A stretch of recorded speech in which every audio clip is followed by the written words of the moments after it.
कोटपुतली से बड़ी जानकारी आपको दे दें, राजस्थान का सबसे लंबा बोरवेल रेस्क्यू जारी है। 208 घंटे से रेस्क्यू टीम ऑपरेशन में जुटी हुई है और 9 दिन बाद भी प्रशासन को सफलता नहीं मिल पाई है। बोरवेल की एक्यूरेसी जानने के लिए जो है जीपीआर मशीन मंगवाई गई है।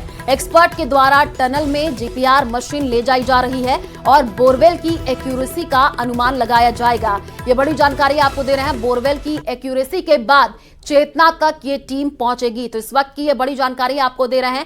लगातार 3 साल की मासूम चेतना को बाहर निकालने के लिए तमाम प्रयास किए जा रहे हैं और तस्वीरें भी आपको टीवी स्क्रीन पर दिखा रहे हैं। ज्यादा जानकारी के लिए ग्राउंड जीरो से हीरालाल हमारे साथ जुड़े हुए हैं, उन्हीं का रुख कर लेते हैं।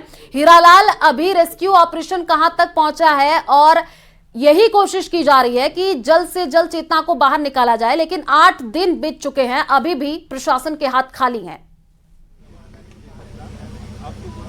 जी बिल्कुल, देखिए ऑपरेशन चेतना रेस्क्यू का आज 9वां दिन है। 200 घंटे का समय बीत चुका है। लगातार जो रेस्क्यू ऑपरेशन है वो लगातार एनडीआरएफ के सदस्यों द्वारा किया जा रहा है। जो टनल की खुदाई थी 8 फीट जो बोरवेल के गड्ढे तक पहुंचना था, जहां बच्ची फंसी हुई थी, वहां तक पहुंचने के लिए जो 200 फीट 8 फीट वही घर नहीं जाके जो 8 फीट का जो टनल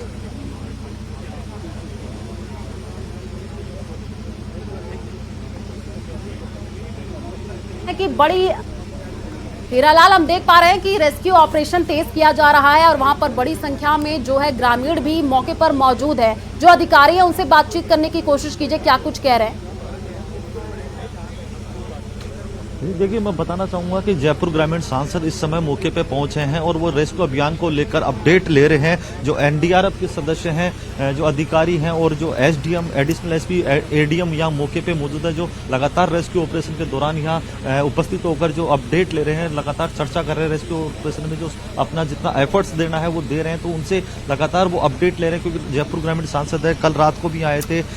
लगातार जब घटना घटी उसके बाद लगातार यहाँ पहुंच रहे हैं और उसके बाद जो अधिकारियों से चर्चा कर जो भी आवश्यक जो इनको संसाधन मुहैया कराने की बात है वो मुहैया कराने की तक भी वो कोशिश कर रहे हैं। लेकिन सबसे बड़ी बात है कि जो 170 फीट जो गहरा गड्ढा है, वहां पे जो 8 फीट की टनल की जो खुदाई करनी थी वो कल शाम को 5 बजे पूरी हो चुकी थी। आप तस्वीरों में देख सकते हैं वो गड्ढा है जहां 170 फीट का जो गड्ढा उसमें खोदा गया, उसमें 8 फीट की टनल खोद दी गई है। लेकिन जो लोकेट जो बोरवेल है वो लोकेट नहीं हो पाया, जिसकी जहां बच्ची फंसी हुई है उस जगह का लोकेशन नहीं मिलने के कारण कल शाम से जो लगातार टनल खोदने का कार्य जारी था वो लोकेशन नहीं मिल पाने के बच्चे का रेस्क्यू नहीं किया जा सका था। लेकिन आज जो एनडीआरएफ के जो अधिकारी है उन्होंने जीपीआर जो मशीन मंगाई, जीपीआर मशीन से है जो लोकेशन ट्रेस की गई, उसके बाद 2 फीट की जो खुदाई करनी है वो लगातार जारी है।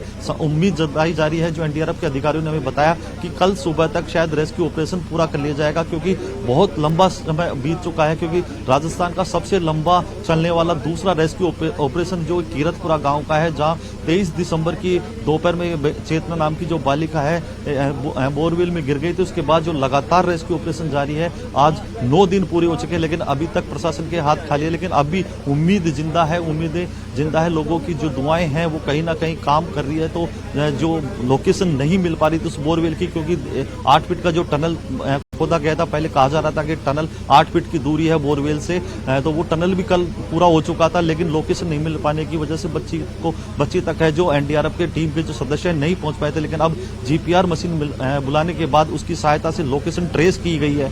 ट्रेस करने के बाद जो टनल खुदाई का कार्य है, जो बच्ची तक पहुंचने का कार्य है, वो लगातार जारी है और रात भर ये कार्य चलने वाला है। तो उम्मीद जताई जा रही है कि कल की सुबह जो एक सुखद और खुश खबर लेके आएगी, ताकि जो बच्ची तक जो रेस्क्यू ऑपरेशन पहुंचने का किया जा रहा है वो पूरा हो जाए। बिल्कुल हीरालाल, क्योंकि परिवारजनों का भी रो रो करके बुरा हाल है। लगातार उनकी तरफ से यही अपील की जा रही है कि उनकी बच्ची को सुरक्षित बाहर निकाला जाए। आप नजर बना करके रखिए, आगे भी आपसे अपडेट लेंगे। फिलहाल शुक्रिया तमाम जानकारी साझा करने के लिए। और चलिए रुक करते हैं अगली खबर की ओर। 8 दिसंबर को दौसा का आर्यन बोरवेल में गिरा और 23 दिसंबर को कोटपुतली की चेतना बोरवेल में गिर गई, जिसे 9 दिन बाद भी बाहर नहीं निकाला जा सका। सवाल ये कि बार बार बोरवेल हादसे क्यों हो रहे हैं, आखिर क्या है इसकी वजह, देखिए इस रिपोर्ट में। खुले पड़े बोरवेल में गिरने से देश में हर साल औसतन 50-60 लोगों की मौत हो जाती है। एनसीआरबी की रिपोर्ट्स के मुताबिक 4 साल में देश भर में 300 से ज्यादा लोगों की बोरवेल में गिरकर मौत हो गई। राजस्थान की बात करें तो बीते 6 साल में 59 से ज्यादा बोरवेल हादसे हुए, यहाँ 40 से ज्यादा लोगों की मौत हुई। हर बार हादसा होने के बाद आनन फानन में काम किए जाते हैं। कई बार जिंदगी जीत जाती है तो कई बार मौत जीवन पर भारी पड़ जाती है, लेकिन इस तरह के मामलों को लेकर अब सख्त कदम उठाने की जरूरत है। बोरवेल की जो घटनाएं हैं बच्चों के गिरने की, ये करीब करीब जयपुर के आसपास 50 किलोमीटर के एरिया में अधिक इस तरह की घटनाएं हो रही हैं। माननीय मुख्यमंत्री जी के संज्ञान में भी है। और एक तो मैं अपील करना चाहूँगा, जिन लोगों के भी बोरवेल हैं वो उनको खुला नहीं छोड़े।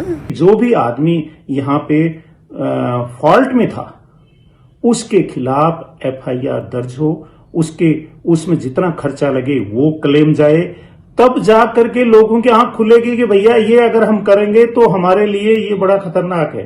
कायदे से देखा जाए तो महज 250 से 500 रुपए के खर्च को बचाने के लिए लोग बच्चों की जान को खतरे में डाल रहे हैं, जबकि बोरवेल को ढकने के लिए इसका कैप आसानी से मार्केट में मौजूद है। हाँ, ये जरूर है कि दौसा और कोटपुतली के मामले के बाद प्रशासन जागा है। जयपुर जिला प्रशासन ने पिछले 3 दिन में करीब 1000 के आसपास बोरवेल को पूरी तरह से ऐसे खुले बोरवेल को बंद करवा दिया। आप देख सकते हैं कि ये एक बोरवेल है जयपुर के पास सांगानेर के आगे चल करके। यहाँ पर ग्रामीणों ने रिपोर्ट किया, बाकायदा बताया गया, जिस तरह से सूचना मिली उसके बाद में इसे बंद करवा दिया गया। पहले खुला हुआ था, खतरे को दावत दे रहा था, लेकिन लोगों ने इस चीज़ की गंभीरता को समझा। बहुत मामूली सा खर्चा था और बहुत से लोगों की जान बचाने की यहाँ पर एक तरह से राह निकल आई। ये ऐसा अकेला नहीं है। जयपुर ज़िले में पहले दिन करीब 328, दूसरे दिन अगर देखा जाए तो 700 से ज़्यादा और तीसरे दिन अब 1000 के करीब ऐसे बोरवेल बंद करवा दिए गए हैं। 2006 में हरियाणा के कुरुक्षेत्र के गांव में प्रिंस नाम के बच्चे की बोरवेल में गिरने का हादसा सुर्खियों में रहा था।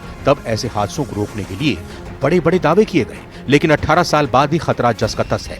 हैरानी की बात तो यह है कि 6 अगस्त 2010 में बोरवेल को लेकर देश की सबसे बड़ी अदालत ने दिशा निर्देश जारी किए थे। गाइडलाइन में साफ कहा गया था कि बोरवेल के हादसे के लिए जिला कलेक्टर जिम्मेदार होंगे। पिछले 14 सालों में ऐसे सैकड़ों हादसे हो चुके हैं, लेकिन शायद ही किसी कलेक्टर के खिलाफ कोई कार्रवाई की गई हो। फिलहाल ज़रूरत है कि जिस तरह से जयपुर जिला प्रशासन ने पिछले 3 दिन में ये तत्परता दिखाई, यही तत्परता पूरे प्रदेश के अंदर दिखाई जाए और मामूली से खर्चे के साथ में न केवल बच्चों की जान बचाई जाए, बल्कि उस लाखों करोड़ों रुपए के जो एक तरह से व्यय को भी बचाया जाए जो कि इस तरह के ऑपरेशंस में खर्च हो जाता है। कैमरा पर्सन दिलीप छेची के साथ में अरबाज अहमद, न्यूज़ 18 के लिए जयपुर से।